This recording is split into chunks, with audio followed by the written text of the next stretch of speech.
Hinds Feet on High Places by Hannah Hurnard. Chapter 2, Fearing Invasion.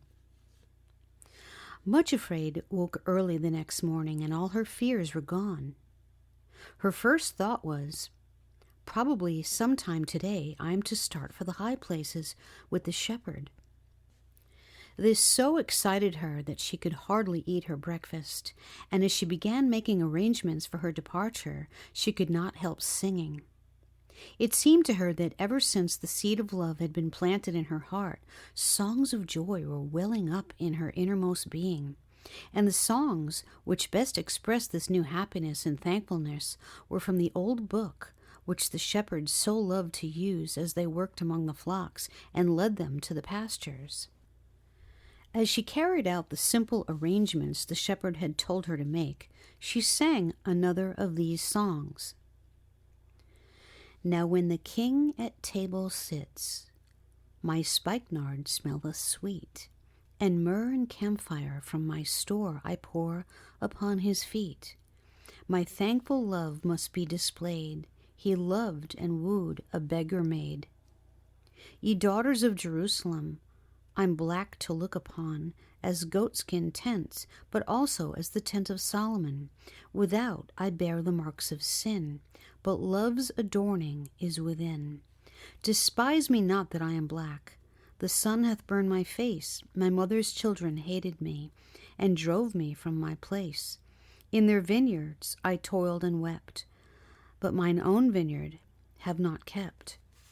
I am not fair save to the king, though fair my royal dress.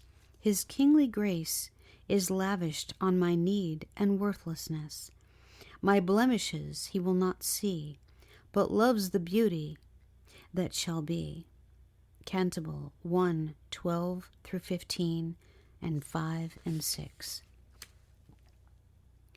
From time to time, as she went about her work, her heart fluttered, half with excitement, half with dread of the unknown.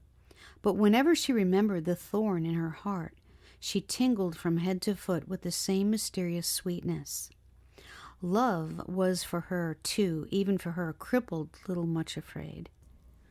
When she reached the high places, she was to lose her humiliating disfigurements and be made beautiful, and when the plant in her heart was ready to bloom, she was to be loved in return.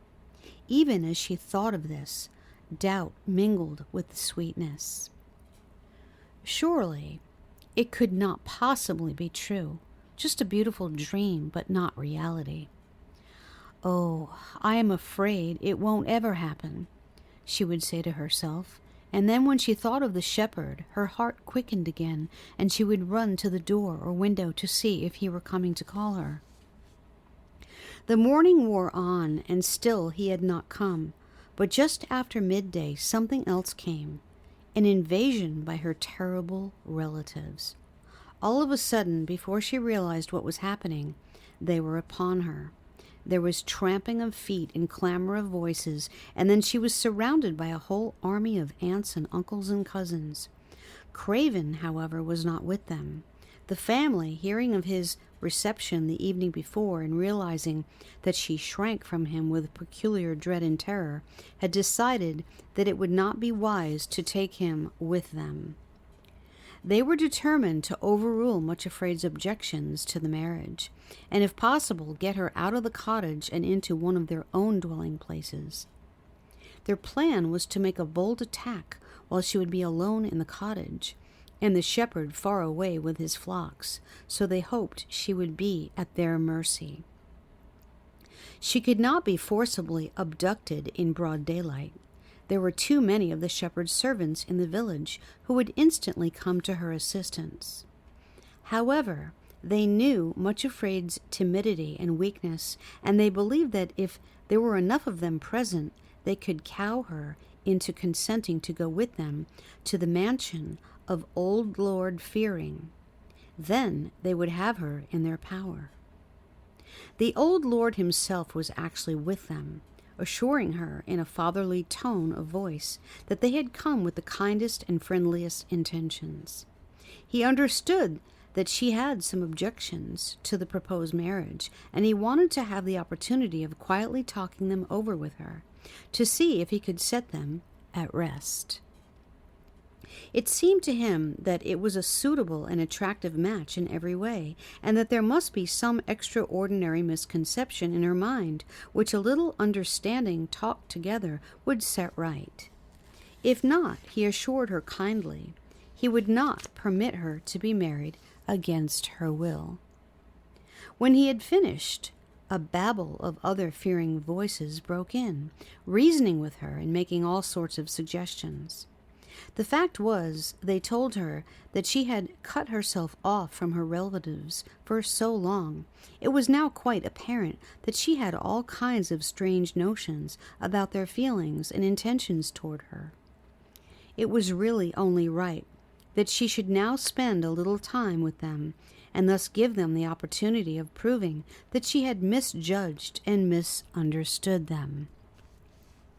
Craven might not be just as handsome and pleasing in appearance as a prince in a fairy tale, and it was true that he had unfortunately rather a rough manner, but that was because he had known nothing of the softening and refining influences of marriage. Certainly, the responsibilities and joys of married life would quickly alter this, and would indeed effect a transformation in him. It was to be her delightful privilege to assist as principal mover in bringing about this reformation, which they all so eagerly wished to see. The whole gang talked on and on, while poor Much-Afraid sat cowering in their midst, almost too dazed to know what they were saying and suggesting. Just as they had hoped, they were gradually bringing her to a state of bewilderment and incoherent fear. It looked as though they would soon be able to persuade her that it was her duty to attempt the impossible task of trying to convert Craven Fear into something less objectionable than he really was. Suddenly there came an interruption from without. The Fearings had carefully closed the door when they entered the cottage, and even contrived to bolt it, so that Much-Afraid could not escape. Now came the distant sound of a man's voice raised in song, singing one of the songs from the old book, which Much-Afraid knew and loved so well. Then the singer himself came in view, slowly passing along the lane. It was the chief shepherd, already leading his flock to the watering place. The words floated in through the open window, accompanied by the soft bleating of the sheep and the scuffling of many little dusty feet as they pattered after him.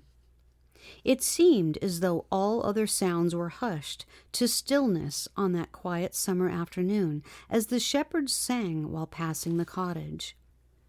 Inside, the clamor of voices had ceased instantly, and was succeeded by a silence which could be felt. This is what he sang. The voice of my beloved, through all my heart it thrills. He leaps upon the mountains and skips upon the hills. For like a roe or young hart, so swift and strong is he. He looketh through my window and beckoneth unto me. Rise up, my love, my fair one, and come away with me. Gone are the snows of winter, the rains no more we see. The flowers are appearing, the little birds all sing. The turtle dove is calling, through all the land 'tis spring. The shoots are on the grapevines, the figs are on the tree. Arise, my love, my fair one, and come away with me. Why is my dove still hiding, when all things else rejoice? O let me see thee, fair one, O let me hear thy voice. Cantabile 2, 8-14.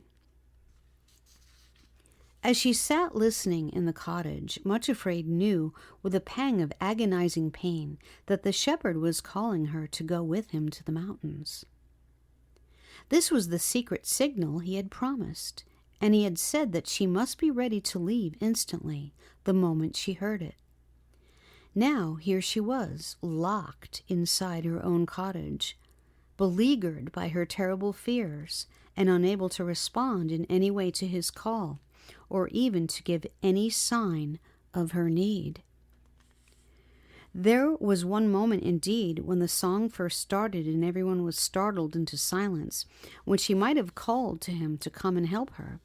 She did not realize that the Fearings were holding their breath lest she did call, and had she done so, they would have fled helter-skelter through the door.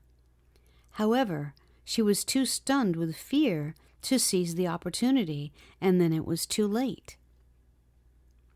The next moment she felt Coward's heavy hand laid tightly over her mouth. Then other hands gripped her firmly and held her in her chair. So the shepherd slowly passed the cottage, showing himself at the window and singing the signal song, but receiving no response of any kind. When he passed, and the words of the song and the bleating of the sheep had died away in the distance, it was found that Much Afraid had fainted. Her cousin, Coward's gagging hands had half choked her. Her relatives would dearly have liked to seize this opportunity and carry her off while she was unconscious. But as this was the hour when everybody was returning from work, it was too dangerous. The Fearings decided, therefore, that they would remain in the cottage until darkness fell, then gag Much Afraid and take her and carry her off unperceived. When this plan had been decided upon, they laid her upon the bed to recover as best she might, while some of the aunts and cousins went out into the kitchen to see what provisions for refreshing themselves might be plundered. The men sat smoking in the sitting room, and Gloomy was left to guard the half-conscious victim in the bedroom. Gradually, Much Afraid regained her senses, and as she realized her position, she nearly fainted again with horror. She dared not cry out for help, for all her neighbors would be away at their work. But were they? No, it was later than she thought, for suddenly she had heard the voice of Mrs. Valiant, her neighbor in the cottage next door. At the sound, Much Afraid braced herself for one last desperate bid for escape. Gloomy was quite unprepared for such a move, and before she realized what was happening, Much Afraid sprang from the bed and shouted through the window as loudly as her fear permitted, "Valiant! Valiant! Come and help me! Come quickly, help!" At the sound of her first cry, Mrs. Valiant looked across the garden and caught a glimpse of Much Afraid's white, terrified face at the window, and of her hand beckoning entreatingly. The next moment, the face was jerked away from view and a curtain suddenly drawn across the window. That was enough for Mrs. Valiant, whose name described her exactly. She hurried straight across to her neighbor's cottage and tried the door, but finding it locked, she looked in through a window and saw the room full of Much Afraid's relatives. Mrs. Valiant was not the sort of person to be the least intimidated by what she called a pack of idle fears. Thrusting her face right in through the window, she cried in a threatening voice, "Out of this house you go, this minute, every one of you. If you have not left in 3 seconds, I shall call the chief shepherd. This cottage belongs to him, and won't you catch it if he finds you here." The effect of her words was magical. The door was unbolted and thrown open, and the Fearings poured out, pell-mell, tumbling over one another in their haste to get away. Mrs. Valiant smiled grimly as she watched their ignominious flight. When the last one had scuttled away, she went into the cottage to Much Afraid, who seemed quite overcome with fear and distress.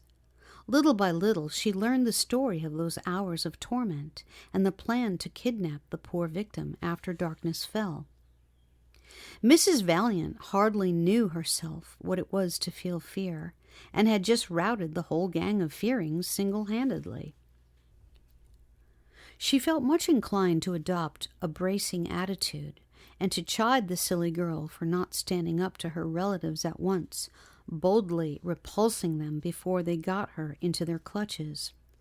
But as she looked at the white face and terrified eyes and saw the quaking body of poor Much Afraid, she checked herself. What is the use of saying it? She can't act upon it, poor thing. She is one of them herself, and has got fearing in the blood. And when the enemy is within you, it's a poor prospect. I think no one but the shepherd himself can really help her, she reflected. So instead of an admonition, she patted the trembling girl and said with all the kindness of her motherly heart, Now, my dear, while you are getting over your fright, I'll just pop into the kitchen and make a good cup of tea for both of us, and you'll feel better at once. My, if they haven't been in here and put the kettle on for us, she added as she opened the kitchen door and found the cloth already on the table, and the preparations for the plundered meal which the unwanted visitors had so hastily abandoned. What a pack of harpies, she muttered angrily to herself, then smiled complacently as she remembered how they had fled before her. By the time they had drunk their tea and Mrs. Valiant had energetically cleared away the last traces of the unwelcome invaders, Much Afraid had nearly recovered her composure. Darkness had long since fallen, and now it was much too late for her to go to the pool to keep tryst with the shepherd and explain why she had not responded to his call. She would have to wait for the morning light. So at Mrs. Valiant's suggestion, as she was feeling utterly exhausted, she went straight to bed. Her neighbor saw her safely tucked in and kissed her warmly and reassuringly. Indeed, she offered to sleep in the cottage herself that night, but Much Afraid, knowing that she had a family waiting for her at home, refused the kind offer. However, before leaving, Mrs. Valiant placed a bell beside her bed and assured her that if anything alarmed her in the night, she had only to ring the bell and the whole Valiant family would be over instantly to assist her. Then she went away, and Much Afraid was left alone in the cottage.